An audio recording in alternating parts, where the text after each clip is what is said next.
नमः। हरि ओम्। प्रणम्य रमणलक्ष्म्याः पूर्णबोधान् गुरूनपि व्याख्यानं तत्त्वविवेकस्य करिष्यामो यथामति।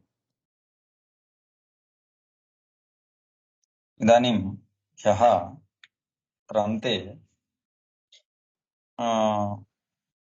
भ्रान्तिः भवितुं तत् अधिष्ठानस्य अपेक्षा नास्ति इति उक्त्वा अधिष्ठानस्य अपेक्षा अस्ति एव इति उक्त्वा अयं घटः इत्यादि ज्ञानं ब्रह्मः इति वक्तुम् इच्छति चेदपि ब्रह्मस्य यदधिष्ठानं भवति सः तु प्रमेयः भवत्येव इति उक्तम्। तदनन्तरम् अन्ते पुनः एकः दोषः उक्तः। भवान् किं कथयति? प्रमेयं नास्ति इति कथयति। प्रमेयं नास्ति इति ज्ञानस्य विषयः प्रमेयाभावः। प्रमेयं नास्ति इति ज्ञानस्य विषयः प्रमेयाभावः। यथा अयं घटः इति ज्ञानस्य विषयः घटः, तथैव प्रमेयं नास्ति इति ज्ञानस्य विषयः प्रमेयाभावः। इदानीं प्रश्नः, प्रमेयं नास्ति इति ज्ञानं भवान् प्रमा इति वदति वा अप्रमा इति वदति वा इति प्रश्नः। इदं यदि ज्ञानं प्रमा इति वदति चेत्, प्रमेयं नास्ति इति ज्ञानं प्रमा इति वदति चेत्, तदा ज्ञानस्य विषयः यः अस्ति प्रमेयाभावः, सः एव प्रमेयः स्यात्। तच्च प्रमायः विषयः प्रमेयः। अयं घटः इति ज्ञानं, ज्ञानस्य विषयः घटः, अतः घटः प्रमेयः। तथैव प्रमेयं नास्ति इति ज्ञानं यदि प्रमा भवति चेत् प्रमेयस्य विषयः प्रमेयाभावः, तच्च प्रमेयाभावः एव प्रमा अभवत्। तथा च प्रमेयाभावः प्रमा अस्ति, परन्तु प्रमेयं नास्ति इति भवान् वदति।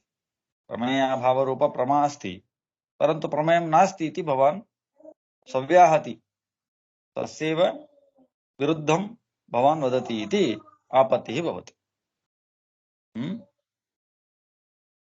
न च ಪ್ರಮೇಯಂ ನಾಸ್ತಿ ಎಂಬಂತ ಜ್ಞಾನವು ಪ್ರಮ ಆಗಿಬಿಟ್ರೆ ಆ ಪರಮಾಜ್ಞಾನಕ್ಕೆ ವಿಷಯ ಯಾವುದಾಯ್ತು? ಪ್ರಮೇಯಾಭಾವ ಆಯ್ತು.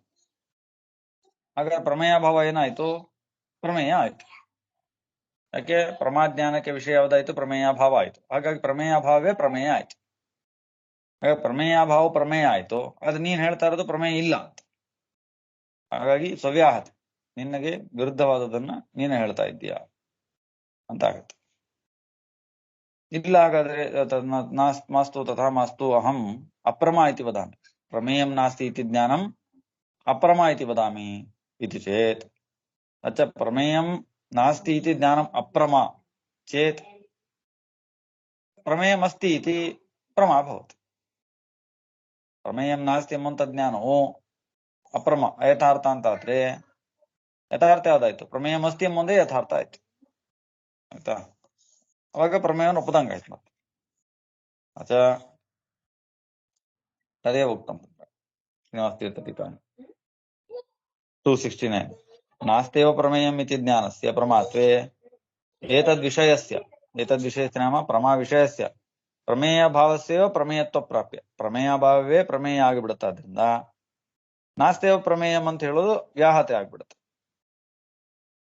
ನಾಸ್ತಿ ಅಹಂ ಅಪ್ರಮ इति वदामि चेत् अप्रमात्वे तु प्रमेय सद्भावस्य प्राप्त्य, नाम प्रमेयं नास्ति इति ज्ञानम् अप्रमा चेत् प्रमा अस्ति इति प्रमा अस्ति इति भवति, सिद्ध्यति. प्रमेयं नास्ति इति ज्ञानम् अप्रमा भवति चेत् किं सिद्ध्यति? प्रमा अस्ति इति सिद्ध्यति. सारी, प्रमेय अस्ति इति सिद्ध्यति. ಇದಂ ರಜತಂ ಎಂಬಂತ ಜ್ಞಾನವು ಅಯಥಾರ್ಥ ಅಂತಂದ್ರೆ ಏನ್ ಸಿದ್ಧ ಆಗುತ್ತೆ? ಅಲ್ಲಿ ರಜತ ಇಲ್ಲ ಅಂತ ಸಿದ್ಧ ಆಗುತ್ತೆ. ರಜತ ಇಲ್ಲ, ಶುಕ್ತಿ ಇದೆ ಅಂತ ಸಿದ್ಧ ಆಗುತ್ತೆ. ಅಥವಾ ಪರಮಾತ್ಮನಿ दोषः अस्ति इति ज्ञानम् अप्रमा चेत् किं सिद्ध्यति? परमात्मनि दोषाः न सन्ति इति सिद्ध्यति खलु. तदेव प्रमेयं नास्ति इति ज्ञानम् अप्रमा भवति चेत् प्रमेयम् अस्ति इति सिद्ध्यति।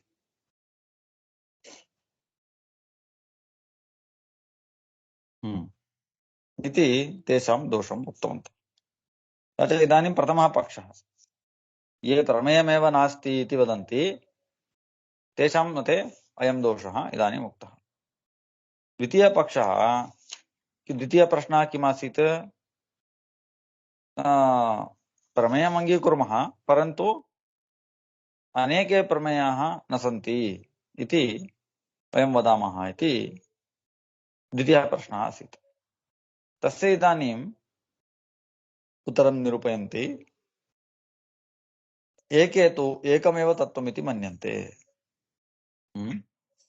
तत्त्वम् अङ्गीकुर्वन्ति ते, परन्तु अनेकानि तत्त्वानि न सन्ति, एकमेव तत्त्वमस्ति इति ते अङ्गीकुर्वन्ति। तत् सत्यं नास्ति, तदसत्। किमर्थं? प्रत्यक्षादिविरोधात्। प्रत्यक्षमस्ति, अनेकानि तत्त्वानि सन्ति इति प्रत्यक्षमस्ति। यथा तत्र घटपटौ भिन्नौ इति प्रतीतिः अस्ति। घटः भिन्नः, पटः भिन्नः इति प्रत्यक्षप्रतीतिः अस्ति अस्माकम्। एकमेव तत्त्वम् इति चेत् एतादृशप्रत्यक्षप्रतीतिः कथं भवति? घटपटौ भिन्नौ, घटः भिन्नः पटः भिन्नः चेत् तत्र तत्त्वद्वयम् आगतं खलु। तथैव अनेकानि तत्त्वानि सन्ति जगति। सर्वेषां पदार्थानां मध्ये भेदः प्रत्यक्षतया दृश्यते। तच्च अनेकानि तत्त्वानि सन्ति, एकमेव तत्त्वमस्ति इति भवान् वदति चेत् तदा प्रत्यक्षविरोधः, प्रत्यक्षादिविरोधः, अधिपतेन अनुमानागमयोः अपि स्वीकारः, विरोधः इति दोषः भवति इति वदामः। तदा सः वदति, भवतां यत् प्रत्यक्षं भवति, घटपटौ भिन्नौ इत्यादि प्रत्यक्षं यद्भवति, प्रत्यक्षं तु भ्रान्तिः, यथार्थं नास्ति, तत् भ्रान्तिः। अतः तत् समीचीनं ज्ञानं नास्ति। घटपटौ भिन्नौ इति समीचीनं ज्ञानं नास्ति, भ्रान्तिज्ञानम्। अतः तदाधारेण भवन्तः अनेकानि तत्त्वानि सन्ति इति निरूपयितुं न शक्नुवन्ति इति सः कथयति। तत्र च सः कथयति, एकमेव तत्त्वमस्ति, परन्तु लोके घटपटौ भिन्नौ इत्यादि भेदप्रतीतिः यः भवति, सा प्रतीतिः भ्रान्तिः इति सः वदति। तदा अस्माकम् उत्तरं किम्? भ्रान्तिरियम् इति चेत् न। तदा वयं कथयामः, इयमेव प्रतीतिः प्रमा न वा, पूर्ववतेव दोषनिरूपणं क्रियते। इदानीम् अस्माकं प्रश्नः, इदानीं घटौ पिटौ भिन्नौ इति प्रतीतिः भ्रान्तिः इति भवान् वदति खलु। घटपटौ भिन्नौ इति प्रतीतिः भ्रान्तिः इति या प्रतीतिः अस्ति भवतः, घटपटौ भिन्नौ इति प्रतीतिः भ्रान्तिः, ಘಟಪಟವು ಭಿನ್ನವು ಎಂಬತಕ್ಕಂಥ ಪ್ರತೀತಿಯು ಭ್ರಾಂತಿ ಎಂಬುವಂತ ನಿನ್ನ ಪ್ರತೀತಿ ಏನಿದೆ, ಆಯ್ತಾ, ಎಂಬುವಂತ ನಿನ್ನ ಜ್ಞಾನ ಏನಿದೆ, ಈ ಜ್ಞಾನವು ಪ್ರಮಾಣೋ ಅಪ್ರಮಾಣೋ? ಘಟಪಟವು ಭಿನ್ನವು ಎಂಬುವಂತಹ ಪ್ರತೀತಿಯು ಭ್ರಾಂತಿ ಅಂತ ನೀ ಹೇಳ್ತಿದ್ಯಲ್ಲ, ಈ ಜ್ಞಾನ ಘಟಪಟವು ಭಿನ್ನ ಎಂಬತಕ್ಕಂಥ ಪ್ರತೀತಿಯು ಭ್ರಾಂತಿ ಅಂತ ನಿನ್ನ ಜ್ಞಾನ ಇದೆ, ಈ ಜ್ಞಾನವು ಪ್ರಮಾಣೋ ಅಪ್ರಮಾಣೋ? ಏತದ್ ಜ್ಞಾನಂ ಪ್रमा भवति वा अप्रमा भवति वा इति विकल्पं कुर्मः। इदानीं भवान् प्रमा इति वदति चेत् घटपटौ भिन्नौ इति प्रतीतिः भ्रान्तिः इति ज्ञानम् अस्ति। तच्च ज्ञानस्य विषयः किं? भ्रमः। ज्ञानस्य विषयः भ्रमः। तथा च इदं ज्ञानम् इति प्रमा भवति चेत् प्रमायाः विषयः कः भवति? भ्रान्तिः भवति। तथा च ಭ್ರಾಂತಿ ಏನಾಯಿತು? ಪ್ರಮೇಯ ಆಯಿತು ಅಲ್ವಾ? ಹಿಂದೆ ಯಾವ ರೀತಿಯಾಗಿ ಪ್ರಮಾಕ್ಕೆ ವಿಷಯ ಯಾವುದಾಯಿತು? ಪ್ರಮೇಯಂ ನಾಸ್ತಿ ಎಂಬುವಂತಹ ಜ್ಞಾನ ಇತ್ತು, ಪ್ರಮೇಯಂ ನಾಸ್ತಿ ಇತಿ ಜ್ಞಾನಂ ಆಸೀತ್. ತತ್ರ ಜ್ಞಾನಸ್ಯ ಪ್ರಮಾಯಾः ವಿಷಯः किम् अभवत्? प्रमेयाभावः अभवत्. तथैव अत्रापि प्रमेयं नास्ति एन्नुವಂತಹ ಜ್ಞಾನಕ್ಕೆ ವಿಷಯ ಯಾವುದು ಪ್ರಮೇಯಾಭಾವ तथैव अत्र घटपटौ भिन्नौ इति प्रतीतिः भ्रान्तिः इति ज्ञानस्य विषयः भ्रान्तिः ಜ್ಞಾನದಲ್ಲಿ ಏನು ತೋರ್ತಾ ಇದೆ ಜ್ಞಾನದಲ್ಲಿ ಏನು ತೋರ್ತಾ ಇದೆ ಅದೇ ಅದಕ್ಕೆ ವಿಷಯ ಆಗುತ್ತೆ ಇಲ್ಲಿ ಜ್ಞಾನದಲ್ಲಿ ಏನು ತೋರ್ತಾ ಇದೆ ಘಟಪಟಗಳು ಭಿನ್ನವು ಎಂಬುವಂತಹ ಪ್ರತೀತಿಯು ಭ್ರಾಂತಿ ಅಂತ ಒಂದು ಜ್ಞಾನ ಹಾಗಾದ್ರೆ ಜ್ಞಾನಕ್ಕೆ ವಿಷಯ ಯಾವುದಾಯ್ತು ಭ್ರಾಂತಿ ಆಯ್ತು ಆಚ भ्रमः ज्ञानस्य विषयः भवति रीत्या अयं घटः इति वदामः चेत् ज्ञानस्य विषयः घटः भवति च ज्ञाने यद् भासते स एव ज्ञानस्य विषयः भवति तथैव अत्र घटपटौ भिन्नौ इति प्रतीतिः भ्रान्तिः इति ज्ञानमस्ति तस्य तस्य ज्ञानस्य विषयः कः अभवत् भ्रान्तिः अभवत् भ्रमः अथवा भ्रमः तस्य ज्ञानस्य विषयः इदानीम् इदं ज्ञानं प्रमा इति वदति चेत् प्रमायः विषयः कः प्रमायः विषयः भ्रमः भ्रान्तिः ಈ ಭ್ರಾಂತಿ ಎಂಬುವಂತಹ ತತ್ವ ಏನಿದೆ ಅಥವಾ ಭ್ರಮ ಎಂಬತಕ್ಕಂಥ ತತ್ವ ನಿಮ್ಮ ಮತದ ಪ್ರಕಾರ ನಮ್ಮ ತೇಷಾಂ ಮತಾನುಸಾರೇಣ ಭ್ರಾಂತಿ ಇತಿ ತತ್ವಂ ಮಾಯಾವಾದಿನಃ ವಾ ಭವತು ಬೌದ್ಧವಾದಿನಃ ಭವಂತು ಮಾಯಾವಾದಿನಃ किं वदन्ति ब्रह्म भिन्नम् अस्ति इति वदन्ति विज्ञानवादिनः विज्ञान भिन्नम् अस्ति इति वदन्ति अतः ब्रह्म भिन्नं विज्ञान भिन्नम् एकम् अतिरिक्तं तत्त्वम् अङ्गीकृतं खलु भवता भ्रान्तिः इति तत्त्वं तथा किम् अभवत् तत्त्वद्वयम् अभवत् एकं ब्रह्म अथवा विज्ञानम् अन्यत् भ्रान्तिः अल्वा तथा प्रमाಕ್ಕೆ ವಿಷಯವಾದ ಪ್ರಮೇಯ ಆಗುತ್ತೆ अच्छा इदं ज्ञानं प्रमा भवति चेत् घटपटौ भिन्नौ इति प्रतीतिः भ्रान्तिः इति ज्ञानं प्रमा भवति चेत् प्रमायाः विषयः भ्रान्तिः प्रमेयः भवति तथा च भवन्तः एकमेव प्रमेयम् अङ्गीकृतवन्तः विज्ञानवादिनः विज्ञानं मायावादिनः ब्रह्म इति तत्त्वम् अङ्गीकृतवन्तः परन्तु इदानीं द्वितीयस्य भ्रान्त्याख्यतत्त्वस्यापि अङ्गीकारः कर्तव्यः भवति किमर्थं तदपि प्रमेयमस्ति किमर्थं तज्ज्ञानं प्रमा अस्ति भवान् इदानीम् उक्तवान् घटपटौ भिन्नौ इति प्रतीति भ्रान्ति इति यज्ञानमस्ति तज्ज्ञानं प्रमा अस्ति तच्च प्रमायाः विषयः प्रमेयः भवति भ्रान्तिः प्रमेयः भवति परन्तु भवान् एकमेव प्रमेयम् अङ्गीकरोति विज्ञानवादिनः विज्ञानं मायावादिनः ब्रह्म इति प्रमेयम् अङ्गीकुर्वन्ति तथा च भवान् द्वितीयं तत्त्वमपि भवता द्वितीयं तत्त्वमपि अङ्गीकरणीयं स्यात् यदि इदं ज्ञानं प्रमा इति वदति चेत् न तदर्थम् अहम् अप्रमा इति वदामि अतः घटपटौ भिन्नौ इति प्रतीतिः भ्रान्तिः इति यद् ज्ञानं मम ज्ञानमस्ति तद् ज्ञानम् अप्रमा इति वदामि इति चेत्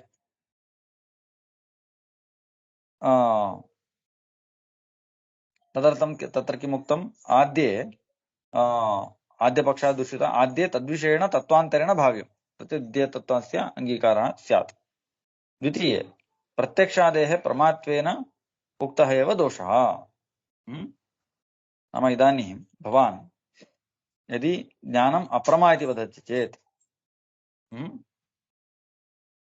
तथा तद्विषयं किमस्ति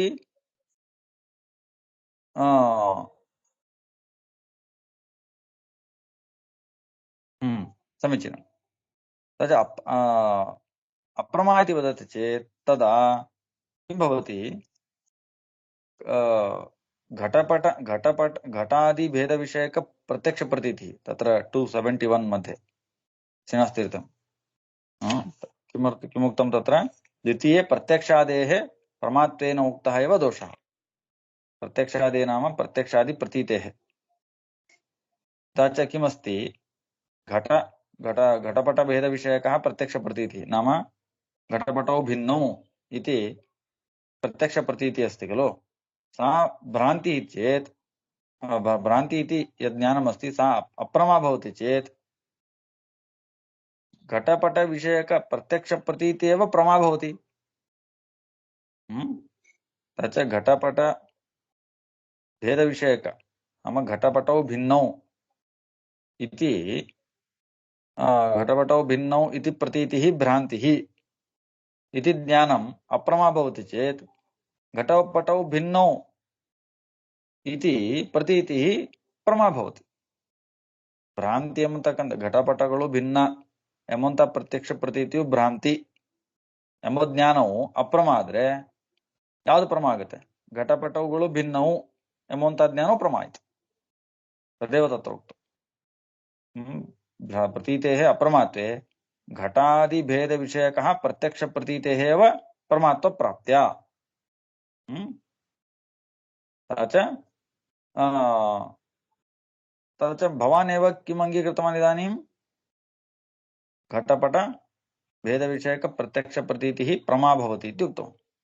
परन्तु वाक्ये किं वदति? घटपटौ भिन्नौ इति प्रत्यक्ष प्रतीतिः भ्रान्तिः इति वदति. तत्तु व्याहति एव. पूर्वं यदा उक्तं खलु तथैव यत् प्रमेयं नास्ति इति ज्ञानं प्रमा वा अप्रमा वा इति विकल्पं कृत्वा कथं दोषः निरूपितः तथैव अत्रापि दोषः निरूप्यते. तत्र द्वितीये प्रत्यक्षादेः प्रमात्वेन उक्तः एव दोषः. उक्तः एव दोषः नाम पूर्वोक्तः एव दोषः. अच्छा, भवतां मतानुसारेण घटपटौ भिन्नौ इति प्रत्यक्षप्रतीतिः भ्रान्तिः इति वदति चेत् घटपटौ भिन्नौ इति प्रत्यक्षप्रतीतिः भ्रान्तिः इति ज्ञानं यदस्ति भवतः तज्ज्ञानं प्रमा इत्यपि वक्तुं न शक्नोति. प्रमा इति वदति चेत् भ्रान्त्याख्यम् अपरतत्त्वम् अङ्गीक्रियमाणं स्यात् इति आपत्तिः. घटपटौ भिन्नौ इति प्रतीतिः भ्रान्तिः इति ज्ञानम् अप्रमा भवति चेत् भ्रान्तिः इति ज्ञानम् अप्रमा भवति चेत् किं भवति? घटपटौ भिन्नौ इति प्रमा एव भवति. घटपटौ भिन्नौ प्रमा इति वाक्यस्य सारः भवति. परन्तु वाक्ये किं वदति भवान्? घटपटौ भिन्नौ इति प्रतीतिः भ्रान्ति इति वदति. तत्र व्याहति दोषः भवति. इदानीं तदनन्तरं किं तत्र तत्त्वं तु एकमेव अस्ति. परन्तु तत्त्वानि बहूनि स्युः. परन्तु इदं विभागः यः अस्ति, अयं विभागः स्वतन्त्रं तत्त्वम् अस्वतन्त्रतत्त्वम् इत्यादि विभागः नास्ति. सर्वेपि स्वतन्त्राः एव इति वदामः चेत् तदर्थं तत्र उक्तम् उत्तरं सर्वस्य स्वतन्त्रत्वे नित्यसुखादिप्रसङ्गः. यदि सर्वोऽपि पुरुषः स्वतन्त्रः भवति चेत् तदा सर्वेषामपि पुरुषाणां नित्यसुखं भवेत्. अवगतं वा? यदि तदेव तत्र उक्तं सर्वस्य स्वतन्त्रत्वे किं भवति? सर्वस्यापि सुखं स्यात्. तत्र श्रीनिवासतीर्थ टिप्पण्यमस्ति. तत्र उक्तं 271 मध्ये प्रमेयस्य अनेकत्वेपि स्वतन्त्रत्वेन वा अस्वतन्त्रत्वेन वा सर्वस्य एकविधत्वेन दैविध्यः सम्भवात् इति तृतीयं पक्षम्. केचन किं वदन्ति? तत्त्वानि अनेकानि सन्ति, परन्तु तस्य यदि वा स्वतन्त्रम् इति वदन्तु, सर्वाण्यपि तत्त्वानि स्वतन्त्राणि इति वदन्तु, अथवा सर्वाण्यपि तत्त्वानि अस्वतन्त्राणि इति वदन्तु. अयं विभागद्वयम् इति यद् कृतं तत् समीचीनं नास्ति इति केचन वदन्ति. तस्य निराकरणं कुर्वन्ति. प्रथमं सर्वाण्यपि तत्त्वानि यदि स्वतन्त्रतत्त्वानि भवन्ति चेत् तदा कः दोषः? नित्यसुखादिप्रसङ्गः. आचार्यः द्वादशस्तोत्रे उक्तवान् खलु, यदि नाम न तस्य वशे सकलं कथमेव तु नित्यसुखं न भवेत्. तस्य यस्य कस्यापि सर्वमपि अधीनं भवति चेत् तस्य नित्यसुखं भवेदेव. नित्यसुखं नास्ति इति कथं वक्तुं शक्नुवन्ति? सर्वमपि तस्य अधीनम् अस्ति चेत् तस्य नित्यसुखं भवेदेव. तदेव उक्तं, नित्यसुखं भवेदेव. अस्ति वा? सर्वेषामपि नित्यसुखम् अस्ति इति कुत्रापि अनुभवः अस्ति वा? नास्ति. अस्माकं तु दुःखादिः अस्ति इति प्रत्यक्षज्ञानम् अस्ति. अतः सर्वाण्यपि तत्त्वानि स्वतन्त्रतत्त्वानि इति वक्तुं न शक्नुमः. न तत्र वयं तथा मास्तु अस्वतन्त्राणि इति वदामः इति चेत् अस्वतन्त्राणि इति वदन्ति, सर्वाण्यपि तत्त्वानि अस्वतन्त्राणि इति वदन्ति चेत् तदा कोऽपि प्रवृत्तिमेव न कुर्यात्। सर्वाण्यपि सर्वेपि अस्वतन्त्राः, सर्वेपि अस्वतन्त्राः चेत् प्रवृत्तिं कः कुर्यात्? कोऽपि प्रवृत्तिमेव न कुर्यात्। अतः सर्वाणि तत्त्वानि स्वतन्त्राणि इति वक्तुं न शक्नोति, सर्वाणि तत्त्वानि अस्वतन्त्राणि तत्त्वानि इत्यपि वक्तुं न शक्नोति। तदा सः वदति अन्धपङ्गुन्यायेन अत्र समाधानं कुर्मः। सर्वाणि तत्त्वानि अस्वतन्त्राण्येव, सर्वाणि तत्त्वानि अस्वतन्त्राण्येव, प्रवृत्तिः नास्ति, प्रवृत्तिः न भवति इति प्रश्नः खलु। तदर्थम् उत्तरं किम्? अन्धपङ्गुन्यायेन समाधानं दास्यामः। इदानीम् अन्धः अस्ति कश्चन, तस्य प्रत्यक्ष ज्ञानं भवितुं न शक्यते, नाम दृष्ट्या सा द्रष्टुं अक्षणा सा द्रष्टुं न शक्नोति। कश्चित् पङ्गु अस्ति, तस्य पादौ न सन्ति, न स्तः, सः चलितुं न शक्नोति। एषः पङ्गुः किं करोति? पङ्गुः किं करोति? अन्धः अस्ति, तस्य बाहूनाम् उपरि स्थित्वा मार्गं दर्शयति। अस्य पादौ न स्तः, परन्तु तस्य चक्षुः अस्ति इति दर्शनं कारयितुं शक्नोति। अन्धस्य पादौ स्तः, चक्षुषी नास्ति, न च पङ्गुः यदस्ति तस्य मार्गदर्शनेन सः अग्रे गन्तुं शक्नोति। इदानीं प्रत्येकतया तेषां सामर्थ्यं नास्ति अपि ते यदा मिलिताः भवन्ति तदा ते क्रियां कर्तुं शक्नुवन्ति। तथैव सर्वाण्यपि सर्वाण्यपि तत्त्वानि प्रत्येकतया अस्वतन्त्राणि चेदपि यदा मिलितानि भवन्ति तदा कार्यप्रवृत्तिं कर्तुं शक्नुवन्ति।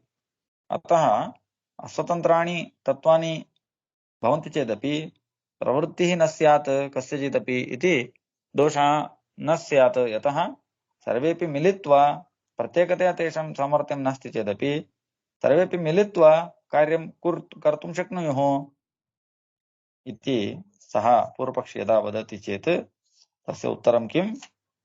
तथापि वक्तुं न शक्नोति। अन्धपङ्गुवत् स्यात् इति चेन्न प्रत्यासत्तेः एव अनुपपत्तेः। अत्र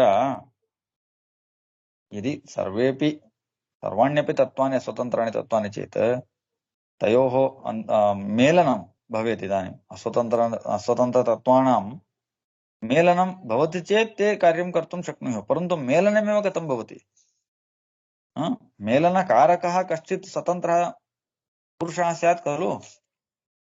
तदर्थं तत्र मेलनकारकः कश्चन स्वतन्त्रपुरुषः भवद्भिः अङ्गीकर्तव्यः एव। तदेव तत्र 272 मध्ये श्रीनिवासतीर्थटिप्पणी मध्ये उक्तं प्रत्यासत्तेः इति। एकं प्रत्येकस्य आसक्तिः, नाम एकस्य अन्येन साकं सम्बन्धः, प्राप्तिः, मेलनम् इत्यर्थः। मेलनकारकः। तथा च विषकलिततया स्थितयोः अन्धपङ्गोः प्रत्यासक्तिघटकः कश्चिदपेक्षितः। अयं कश्चन प्रदेशे अस्ति, अयं कश्चन कस्मिंश्चित् प्रदेशे अस्ति, अयं कस्मिंश्चित् प्रदेशे अस्ति, उभयोः मेलकः कश्चन भवेत्। तथैव अस्वतन्त्राणां जीवानामपि परस्परं प्रत्यासत्तेः अपेक्षितत्वेन। तथा जीवानि अस्वतन्त्राणि, ते मिलित्वा कार्यं कुर्वन्ति चेत् मेलकः कश्चन भवेत् खलु। तथा च तद्घटकतया अपि स्वतन्त्रः कश्चित् पुरुषः अङ्गीकर्तव्यः। तथा च तद्दृष्ट्या अपि कश्चन स्वतन्त्रः पुरुषः भवद्भिः अङ्गीकर्तव्यः एव इति तत्र निरूपितम्। अवगतं खलु? आचार्य ಆಚಾರ್ಯ ಇದು ಘಟಪಟವು ಭಿನ್ನವು, ಅದು ಎರಡು ಕೇಸ್ ಇದೆಯಲ್ಲ, ಅದು ಘಟಪಟವು ಭಿನ್ನವು. ಈಗ ಪ್ರತ್ಯಕ್ಷ ಪ್ರತೀತಿ ಎದುರುಗಡೆ ಅದು ಭಿನ್ನವಾಗಿದೆ, ಭೇದ ಇದೆ ಅಂತ ಹೇಳುವಂತ ಪ್ರತ್ಯಕ್ಷ ಪ್ರತೀತಿ ಪ್ರಮಾಣ ಒಪ್ಕೊಂಡ್ರೆ ಭ್ರಾಂತಿ ಎಲ್ಲಿ ಬರುತ್ತೆ? ಅಂದ್ರೆ ಯಾವುದು ಜ್ಞಾನ ಭ್ರಾಂತಿ? ಸೊ ಯಾವುದು ಭ್ರಾಂತಿ? ಭ್ರಾಂತಿ ಭ್ರಮ ಎಂತಕ್ಕಂಥ ತತ್ವ, ಭ್ರಮ ಎಂತಕ್ಕಂಥ ತತ್ವ ಪ್ರಮೇಯ ಆಗುತ್ತಲ್ಲ ಅಲ್ಲಿ. ಜ್ಞಾನಕ್ಕೆ ಯಾವ್ದು ವಿಷಯವೋ ಅದು ಪ್ರಮೇಯ ಅಲ್ವಾ. ಘಟಪಟವು ಭಿನ್ನವು ಎಂಬತಕ್ಕಂಥ ಪ್ರತ್ಯಕ್ಷ ಪ್ರತೀತಿಯು ಭ್ರಾಂತಿ ಎಂಬಂತ ಜ್ಞಾನ ಇದೆ ಅವನಿಗೆ. ಆ ಜ್ಞಾನಕ್ಕೆ ವಿಷಯ ಯಾವುದು? ಭ್ರಾಂತಿ ಅಲ್ವಾ. ಹಾಗಾದ್ರೆ ಭ್ರಾಂತಿ ಏನಾಯ್ತು? ಪ್ರಮೇಯ ಆಯ್ತು. ಸರಿ. ಆಮೇಲೆ ಎರಡನೇ ಕೇಸ್ ಅದು ಗೊತ್ತಾಗ್ಲಿಲ್ಲ. ಎರಡನೇ ಕೇಸು ಅದು ಘಟಪಟ ಭಿನ್ನವು ಅಂತ ಹೇಳಿದಾಗ ಅದು ಪ್ರಮ ಹೆಂಗಾಗತ್ತೆ? ಪ್ರಮ ಅಂತ ಒಪ್ಕೊಂಡ್ರೆ ಘಟಪಟವು ಭಿನ್ನವು ಎಂಬುದ ಪ್ರತೀತಿಯು ಘಟಪಟವು ಭಿನ್ನ ಅಂತಕ್ಕಂಥ ಪ್ರತೀತಿಯು ಭ್ರಾಂತಿ ಎಂಬಂತ ಜ್ಞಾನ ಏನಿದೆ ಇದು ಅಪ್ರಮ ಆಗಿಬಿಟ್ರೆ ಅವಾಗ ಘಟಪಟವು ಭಿನ್ನವು ಎಂಬತಕ್ಕಂಥ ಪ್ರತೀತಿಯು ಪ್ರಮ ಆಯ್ತಲ್ವ. ಭ್ರಾಂತಿಯು ಅಪ್ರಮ ಆದ್ರೆ ಭ್ರಾಂತಿ ಭಿನ್ನವಾದ್ದೇ ಅದ ಅರ್ಥ, ಅದು ಪ್ರಮ ಆಯ್ತು. ಹಾಗಾದ್ರೆ ಘಟಪಟವು ಭಿನ್ನವು ಎಂಬತಕ್ಕಂತಹ ಎಂಬುದು ಸತ್ಯ ಆಯ್ತು. ಸರಿ. ಅಥವಾ ಘಟಪಟವು ಭಿನ್ನವು ಎಂಬತಕ್ಕಂಥ ಪ್ರತೀತಿಯು ಸತ್ಯ ಆಯ್ತು. ಪ್ರತೀತಿ ತನಕ ಹೋಗ್ಬೇಕು. ಸರಿ.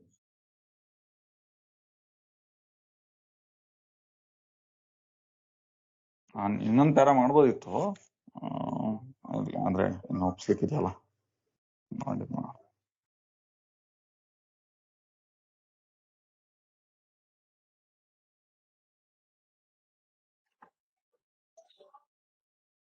तत्र 272 मध्ये ब्रह्मसूत्र भाष्यस्य विषयः अस्ति। श्रीनिवास श्रीमती टीका श्रीनिवास टीकायां तत्र ब्रह्मसूत्र भाष्यस्य विषयः अस्ति। तत्र पठितुं भवन्तः शक्नुवन्ति, यदि शक्यते चेत् अहं निरूपयामि।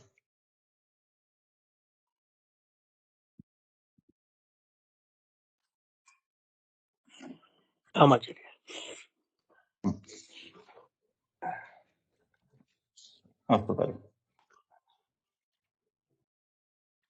अद्य पाठः समाप्तिं कुर्मः।